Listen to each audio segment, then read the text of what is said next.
another episode of Cemetery Strolls. This one's a bit of a different one. We're visiting the Workhouse, or the House of Industry as it was known, but by the locals it was known as the Workhouse, Newport on the Isle of Wight.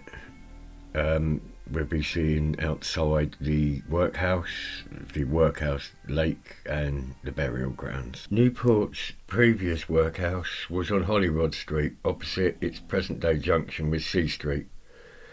In 1774, its inmates were transferred to the new House of Industry, and the old building was converted to house the Town Hall and County Bridewell. Later it was turned into a police station. The Isle of Wight was incorporated in 1771 under a local Act of Parliament for establishing a house or House of Industry in the Isle of Wight for the reception and maintenance and employment of the poor belonging to several parishes and places within said island. The Act empowered the incorporation to manage the poor person incapable of providing for themselves in the parishes of the island, to let out poor to harvest work, and to apprehend idle persons not maintaining their family on the island. The incorporation was also required to erect, in a plain and durable manner, a house of industry to serve as a hospital for the reception of such aged, sick or infirm persons, and young children as not able to work. Another building or part of the building to serve as the reception, maintenance and employment of such poor persons as are able to work, and one other separate building or part of the building to serve as a house or houses of correction for the punishment and keeping to hard labour such idle and disorderly persons who, being able, shall refuse to work or otherwise misbehave themselves. The House of Industry was erected at the site of the north of Newport. It was a large two-storey L-shaped building in red brick. The House of Industry's 1792 rulebook gives a flavour of life for inmates. Breakfast was at 8 a.m. and dinner at noon, with a supper eaten after the end of the day's work. Bedtime was 8 p.m. in winter and 9 p.m. in the summer, with no candles allowed to be lit in the evenings between May and August. Clean linen, i.e. shirts and underwear, etc., were issued each Saturday evening. The use of tobacco, distilled liquor and tea were prohibited except by directions of a medical officer. The matron instructed older girls in cookery, housewifery, washing and scouring in order to qualify them for domestic service.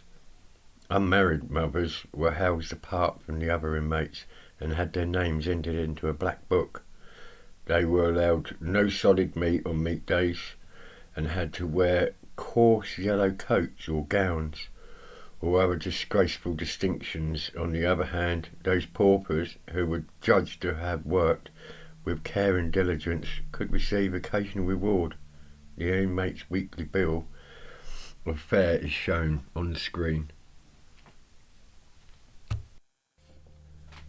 After 1834, because of its status as a local act incorporation, the Isle of Wight was exempt from many of the provisions of the 1834 Poor Law Amendments Act, and it continued in operation. Its members' parishes at this time were Arreton, Binstead, Bonchurch, Brading, Brixton, Brook, Calbourne, Carisbrooke, Trail, Freshwater, Gatcombe, God's Hill, Kingston, Motterston, Newchurch, Newport, Knighton, Northwood, St Helens, St Lawrence, St Nicholas in the Castle, Shelfleet, Shanklin, Shorewell, Fawley, Whippingham, Whitwell, Wootton, Yarmouth and Yaverland. Between 1896 and 1908, a school block at the south side of the building was removed. The original infirmary at the west of the complex was replaced by two infirmary pavilions, one for males and one for females.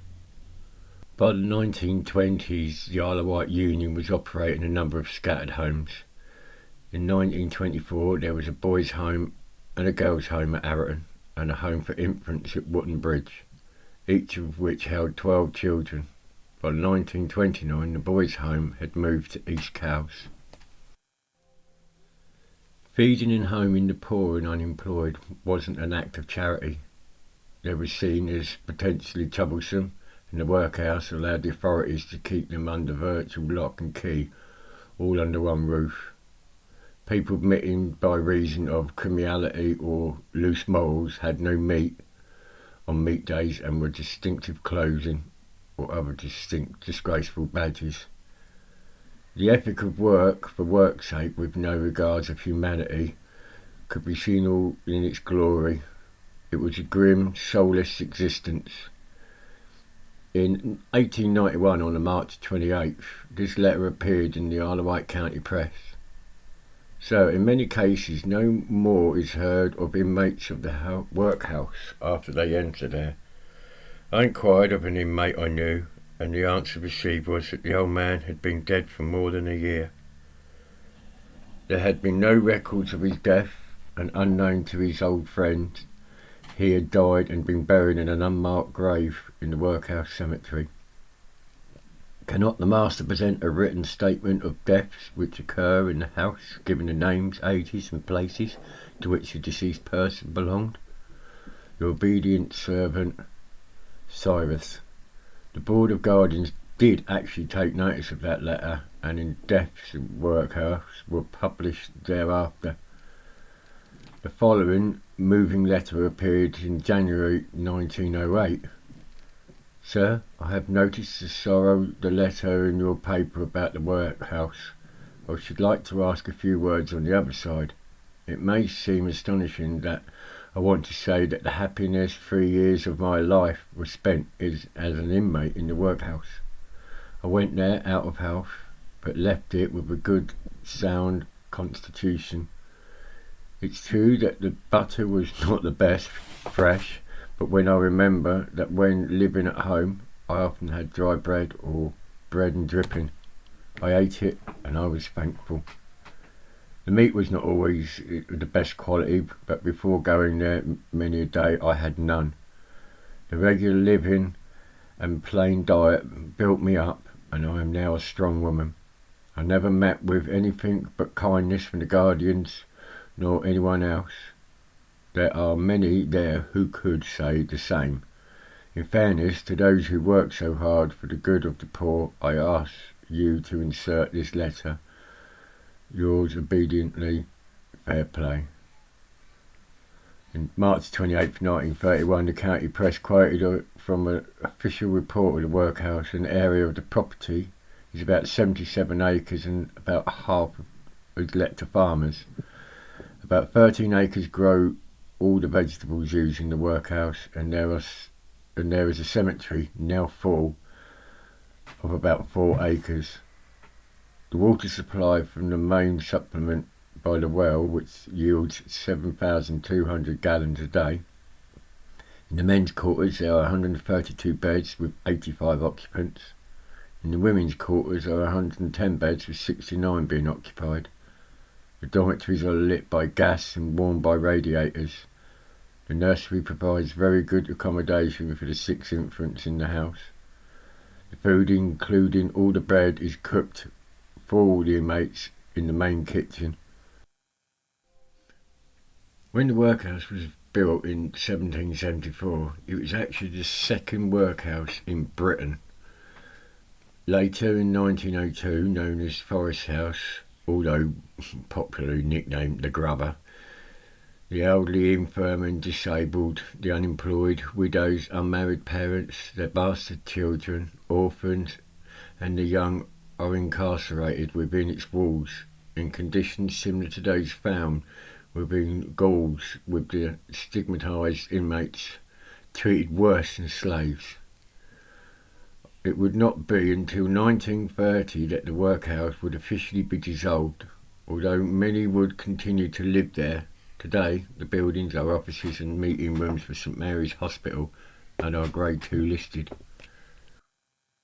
Although it is true that the conditions very gradually and very slightly improved since the opening throughout the second half of the 19th century and early 20th century, the main aim of the workhouse was to discourage the island's poor from whatever wanting to be burdened on society by entering the Grubber. The paupers inside were considered to be Britain's surplus population, an unneeded drain on some resources which, under Masonian pathology, shown to be allowed to die out, create to care for poor rather than deal fairly with those unfortunate enough to need aid, as people and individuals. The system was designed to look out at each person as a cost-cutting exercise. Now this plaque here means a lot to me. This is the people who actually saved my life when I had my heart attack 3 years ago. I flew from this helipad and then went to Southampton. We'll see the helipad in a minute when we're up by the burial grounds. I'll leave a link for them, so if anybody does want to maybe make a donation of sorts to the Isle of Wight and Hampshire Air Ambulance, then that'd be fantastic. Thank you.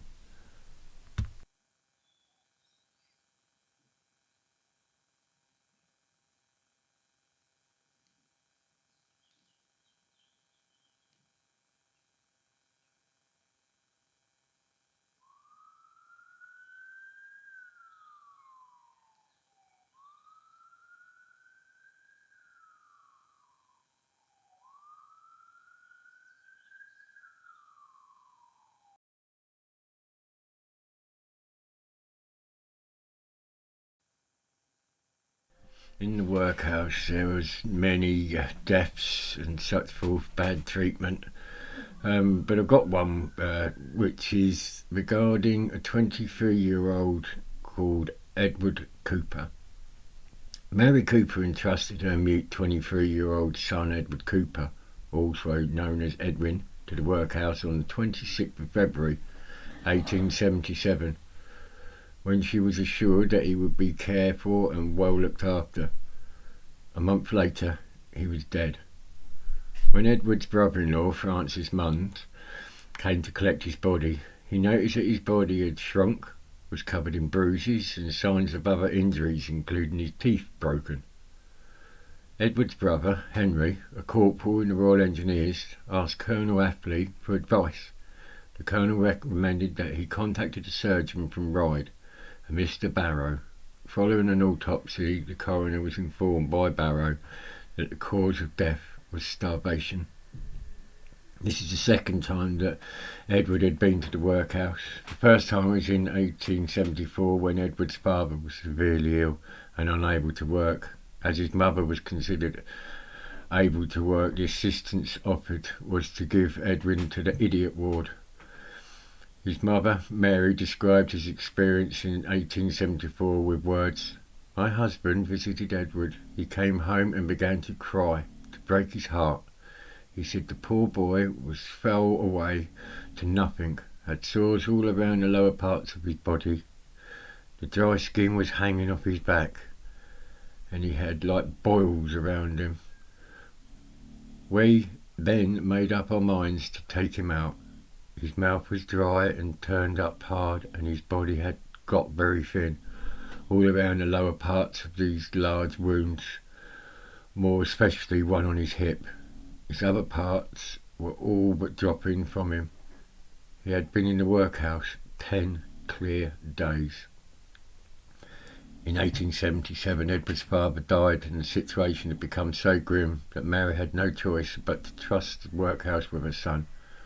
She explains he struggled to eat on his own and always took food with her when she was allowed to visit him.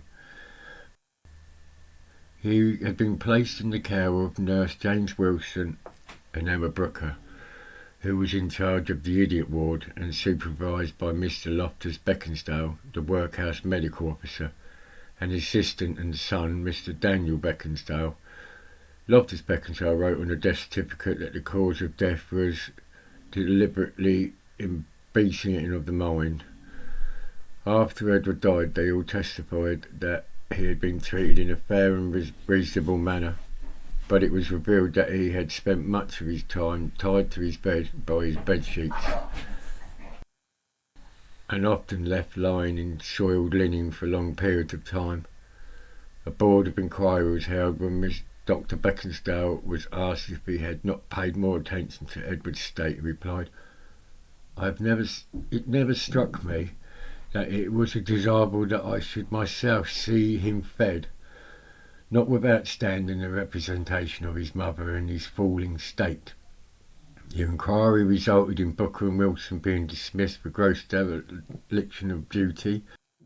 Mr. Loftus Beaconsdale was invited to resign. Daniel Beaconsdale was initially banned from working within a workhouse again, but this decision was overturned following appeal. The constant source of protest for the workhouse guardians was at the Albany Barracks. A cesspool drained through the workhouse grounds until drainage was improved in 1861. Since its inception, the workhouse system failed. It was designed on flawed assumptions that those receiving poor relief were the surplus, lazy, able-bodied population. In truth, those who were forced to turn to the workhouses were the old, the young, the sick, the infirm, orphans, widowed mothers, and the mentally ill, as emphasised by Tiny Tim and Oliver Twist. In 1887, the Royal Sanitary Authority took over responsibility for the workhouse's infectious diseases wards, one of the major steps in the workhouse transformation into a hospital.